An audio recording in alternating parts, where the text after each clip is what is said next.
I think for me, what's important is even way beyond making money, is knowing exactly how to spend this money well. And so there are certain habits you currently have today that are not necessarily paying you off financially. Rather, they are actually digging a hole for you, for your finances, and for your future. Hi everyone, welcome back to YouTube channel. In this video, I'm going to be sharing with you 8 money habits I think have been keeping you poor all this while. Now, poverty is very relative, right? What's poor to somebody is completely not poor to the other person. But I believe just being aware and being conscious of this habit will set you up for financial success. Right.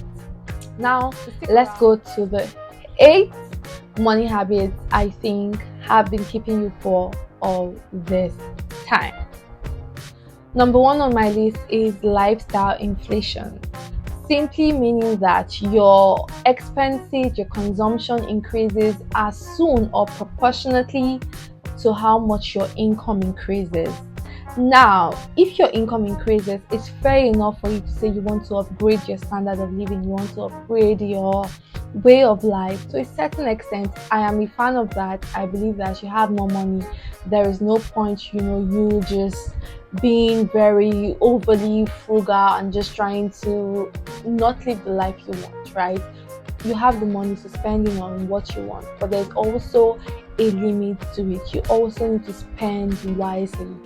And so if your income or your earning capacity increases by 50% and you then match up your lifestyle to, you increase your lifestyle by 50% in itself, then that for me is a no, no, no, and no.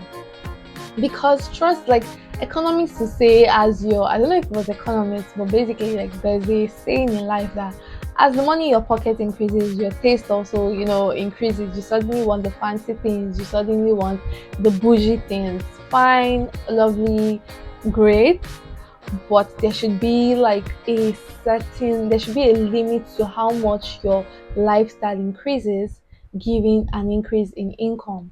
And so if your lifestyle, if your income increases by 50%, like, my recommendation would be maybe you increase your spending from like 10 to 15, maximum of 20%, but the additional 30% should be channeled towards savings, investment, and just preparing for the future, right? So that for me is it. And there are two sayings, and I'll just put it there. Number 1 is, just because you have the money doesn't mean you can afford it. Just because you have 200,000 naira in your bank account, or just because you earn 2 million naira, doesn't mean you can afford a car of 2 million naira, right? Just because you have money, don't forget there are other expenses coming into play. You still have your commitment, you still have you need to pay for house rent, you need to pay for whatever it is you're paying for. So just because you're suddenly earning millions of naira doesn't mean you can spend millions of naira on anything. You just see that you end up going into debt, which I believe is a very, very wrong way to live. The second one is, just because you can afford it doesn't mean you should spend your money on it. There's something called living below your means, which is the best place to live, like the best place to be financially, because you want to make sure that every point in time you're saving up for the future, you're investing, you're buying assets that could then generate you money in the future, rather than spending your money on liabilities and just things that have no ROI, right? Return on investment. So you want to just check your expenses, right? Check the way of spending. You check maybe you suddenly got promoted at work, maybe you started a new business and you're making good money from it. Make sure that you are not increasing your lifestyle, you are not inflating your lifestyle way beyond even the income coming in. So you want to be very, very careful of lifestyle inflation. Now, the second thing which I learned from the book Rich Dad Poor Dad is paying yourself last. The book, I think it was The Richest Man in Babylon. I read the book, and one key learning there was, from every money that comes into your hand, from every salary you receive, from every earning from your business, you want to make sure that at least 10% of this income is saved. You do not spend all the money that comes into your hand. That's a very, very poor financial habit. You want to make sure that at least 10% of all the money that comes into your hand is saved up, is invested, at least 10%. Like, the goal is even to go above 10%. And so one money mistake you're making, or one poor money habit, is paying yourself last. So when you get your income, you pay your landlord, you pay for your mortgage, you pay every other person, and then what is remaining, you then pay yourself. That's a wrong way to live. You want to make sure you're paying yourself first. So let's say you earn, let's say 2 million naira per month, right? And you've dedicated that, okay, I personally would take, let's say, 250,000. Like, you take that 250,000 first before you go ahead to pay other things. Because what will happen is, when you've paid yourself first, if per adventure there are still other things you need to pay for, that the money is not sufficient, your brain immediately goes into a mode of, how do I make extra income to pay off this? But if you pay every other person first, and then you don't have money to pay yourself, you end up saying, oh, it's just myself, I'll be fine. But that's a wrong way to live. You want to make sure you're paying yourself first, you are saving up first, you're taking out the money for investment first, the things that are important to you, you're taking it out first before you then go ahead to pay for the Ashwebi, that you pay for whatever it is, you go for your friend's party. Because trust me, when you pay yourself first, you have enough savings, you have enough investment, and if per adventure you need to make more money, your brain goes into a mode of, how do I increase my earning capacity to make this money, right? So the second poor financial habit or money habit keeping you poor is you always pay yourself last, which you should stop. Now, the third money habit is incurring bad debt. Bad debt simply means debt that you don't get the money back. So you loan someone money, you don't get the money back. You do something and you don't get the money back. It's simply bad debt. Now, incurring bad debt, I wouldn't say it's inevitable in life. There's just some things or some money you loan to people that you wouldn't get it back, which is fine. But consistently incurring bad debt is where the problem comes in. And now, like, no shades, but this could be with your family, with your friends, with people around you. You want to make sure that you are putting in measures to recoup your debt, right? Or trying to minimize your debt as much as possible.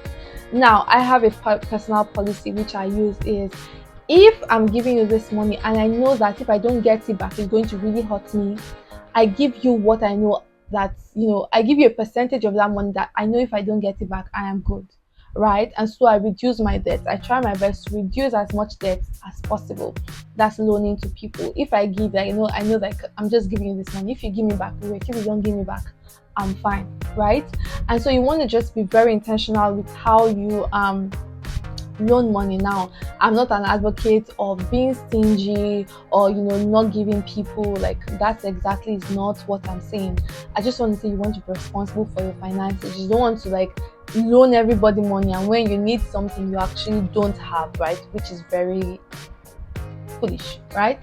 So you want to make sure that you are putting in measures to either reduce your debts, that's reduce the amount of money outside, right? Or you put in measures just to ensure that the money comes back to you. So maybe it is, you're loaning someone money, but immediately you're loaning money, there is a payment plan in place. So I loan you, random example, I loan you 50k. So the plan is, every month you give me 10k back, right? And there are even like measures to make sure the 10k comes back every month, whether it be the day of the salary, it comes to you. Just making sure, like, being active about getting back the money you loan people, because you could also be very nice to say, oh, it's fine, and there's just so many fine that at the end of the day you're losing out millions of money just by not being conscious about your debt. So incurring bad debt for me is the third financial or poor money habit that has been keeping you poor. You want to be very, very conscious about like your debt and ensure that you incur the lowest bad debt possible to you. Now, the fourth money habit for me is depending on only one source of income. Especially if you're just starting out in your career, like you might just have like your one source of income, which is fine. But I think for me, the consciousness is what's most important, to ensure that as every day you're thinking of what other source of income can I just think of what business can I start, what investment can I, put like my money in, what other thing, what skill can I learn, what like thing can I do, to just make sure I am getting extra income. Because if anything happens to that source of income, then it would really like shake you, especially if you don't have like savings or a buffer, right? So you just want to make sure that every point you're thinking of ways to diversify your income. It could be learning a new skill, it could be starting a side also, it could be, just being very conscious about your forms of passive income. So you just want to make sure that you're always thinking of, what other form of income or source of income can I think about. And by the way, this should be legal, legitimate. You don't want to do things against like your moral standards and just like what is not right. So everything should be legal and legitimate, but you want to think of ways to diversify your income. I think that's very important. Now, the fifth money habit that has been keeping you poor is being cheap, and I am very guilty of this myself, right? You can say in the spirit of I want to be conscious of my finances, I don't want to, inflate my lifestyle, you go ahead to be cheap. Now the disadvantage is when you're cheap about things. So for example, you find I will just use like a good example that I think ladies can relate with is weave, right? Human hair. So if you find human hair worth, let's say random numbers, 100k, but this human hair, the guarantee is you use it for 5 years, right? Use it for 5 years, like it's solid. I don't think you get solid human hair for 100k, my perspective. But you find human hair, it's expensive at first, but you know that with proper maintenance, you using it well, and you just taking care of the hair, it will last you for 5 to 6 years, right? Versus you get like a synthetic wig that is like around 20 to 30k, but you use it just once, and after using it once, it just can't serve you again because it's all tangled up, it's all spongy and the rest. You being cheap and going for the 30k one in the long run is not a wise financial decision, because if you had just saved up that 30k, so let's say you saved up 30k 3 or 4 or 5 times, you will be able to buy one solid one that can last you 5 years versus buying one cheap one that lasts you 1 month and you have to buy it 5 times, which lasts you 5 months compared to 5 years, right? So there's some things you should actually just save up your money and buy quality. Quality will always go over quantity, right? And I know that you may not have the money at once. That's why my goal is not see. There's a saying, nothing is expensive. I don't just have the money for it, right? And it's fine. And if I really want it, I save up for it. That's just it. If I want an expensive phone, I could save up for years to buy that phone. But I know when I buy it, like I'm buying quality and it will last me a long period of time. If I want an expensive weave, I save up for it. If I want an expensive shoe, I save up for it, right? So at the end of the day, if you're actually conscious about saving up for the quality things you want, you still end up getting it, right? You may not end up getting everything at once, but when you eventually spend your money on that one thing, it's quality, it would last you, for the period of time it's meant to, and you still derive satisfaction from it. And there's just something about delayed gratification. So when you save up for it and you buy it, like it's more, you're just happier, like, oh, like I got this thing, I wanted it, I saved up for it, I got it, rather than buying something that is not as quality as it, or buying something on debt, which that's another topic. But I'm not a fan of like just incurring debt on just like luxurious items that don't necessarily give you back returns on spend. Yes, so that for me is the fifth one. Just being unnecessarily cheap. I think it's a poor money habit you should be conscious about. Now for me the sixth one is not having an emergency fund or buffer. I think this life is very dynamic in its way that, because we trust God, yes, but we don't know what exactly is going to happen tomorrow, so we need to be prepared at every point in time today. I think it's wise for everyone to have savings, an emergency fund, or a buffer just in case something happens. just in case, there's an emergency at home, there's an economic crisis, something happens, and you can't necessarily earn income for a period of time.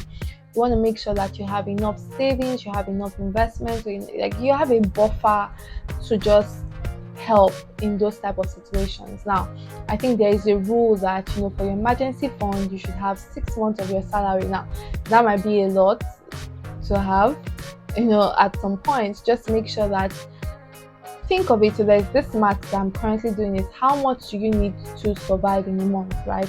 Just for you, how much do you need to be fine, right?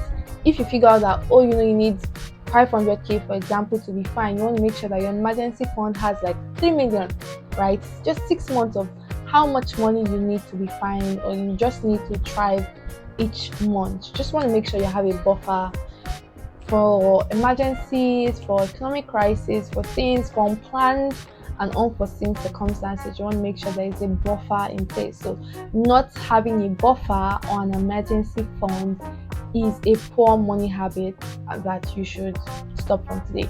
And it doesn't, you won't, tomorrow you just wouldn't have 6 months saved up. But if you save up 20% of your salary today, next month you save up 50% of your salary, by the end of like the year, it all adds up. And even if you don't have the 6 months already saved, you're way better than you were when you started the year. So I think just starting out for me is the point here. Just start out, keep an emergency fund, keep a buffer just for unforeseen circumstances. Now, the seventh one for me, which is second to the last, is not having an overview of your expenses, your income, or your investments. I think that is a poor money habit. What do I mean by that? It means that every point in time you should be able to, give a high level view of what your major expenses are, what you're spending your income on, and what exactly makes up your investment. So for example, you should be able to say, in a month I spend 50% on commitments, including like house rent, maybe buying fuel, those type of things. You should be able to say, I spend 20% on kingdom investments, so I pay my tithes, give to the church, give to the poor, blah blah blah, and I have 30%, just for savings. Like, you need to be able to give this high level picture. You need to be able to give this for your income as well. For my income, 10% goes to this, 20% goes to this, 30% goes to this. You need to have an idea. Now, you may not know it up to the details of, 1% of my income goes to this and the other 1%. Like, you may not have a granular level, but you need to have an idea, right? You need to have an idea of where exactly your money is going to, what exactly the money you earn is used for, and what your investment portfolio as well. I think for me, this investment portfolio is something I recently discovered, but you need to also have an idea of what your portfolio is at every point in time. 20% of my investment is in real estate, 30% is in treasury bills, and the other 50% is in crypto. Like, you need to have this high level view, right? Or 30% is in shares, 20% is in this, 10% is in this, 5% is in that. You need to have this level. You just need to be aware. You need to know where you're putting your money. You need to know what you're spending on. You need to know what your money is being used for. Just being aware and taking control of your finances, for me, is a wise money habit. And so not doing this is actually a poor money habit that you should be careful about, right? And for me, the final one for me, the last but not the least, is it's not being financially intelligent. It's a poor money habit, right? So you need to make sure you're reading books, you're watching YouTube videos like this one. You're just increasing your knowledge on money, on finances, on financial intelligence, financial literacy, just to make sure that you are the most knowledgeable version of yourself at every point in time. Because you know what, the information is actually out there. Like, I recently realized that there's nothing I'm looking for, absolutely nothing, that the answer is not out there. The problem is I have just not taken time to look for it. And so whether you're 2, whether you're 50, whether you're 25, whether you're 30, whether you're 100, you want to make sure you're reading books on finances, you're reading books on financial literacy, you're reading books on investment, you're reading books on saving. Like, you're reading just books that can always keep you knowledgeable on how best to manage your finances. And so leaving your finances to chance or leaving your finances to just head knowledge, it's a poor money habit. It's one that I don't advise to anyone. I don't recommend. I think we should all be, just constantly, we should just constantly learn and seek to improve our knowledge on financial literacy, financial intelligence, right? And in the spirit of books, I recently read The Richest Man in Babylon again. I read Poor Dad Rich Dad, and there are other books I'm reading. And so if you want me to just come, because reading can also be a hassle, so if you want me to come and share my knowledge with you on, like, maybe summarize these books, personal learnings I'm taking for myself, the things I'm changing in the way I handle my finances, definitely drop that in the comment section below. Thank you guys for watching. To this time I have spoken on eight money habits I believe has been keeping you poor.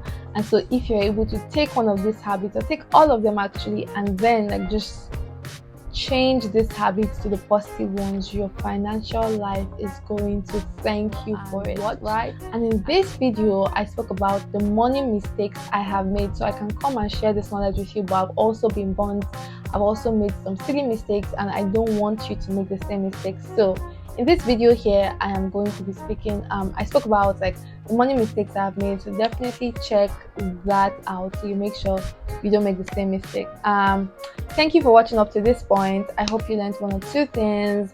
Every Friday I release videos on financial intelligence, financial literacy. It's called #Finance Fridays. So looking forward to seeing you next Friday as I come again with some juicy topic on finances.